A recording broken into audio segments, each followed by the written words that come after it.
Meet the tiniest recyclers of nature. Worms and beetles are small but mighty. They munch on dead plants and animals, turning waste into rich soil. This process is called decomposition. As they work, they create nutrients that help new plants grow. Kids, imagine a world without these little heroes.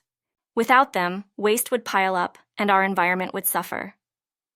By learning about these creatures, we understand the importance of recycling. Every time you see a worm or beetle, remember, they're nature's cleanup crew. Let's celebrate their hard work and protect their habitats. Together, we can keep our planet healthy.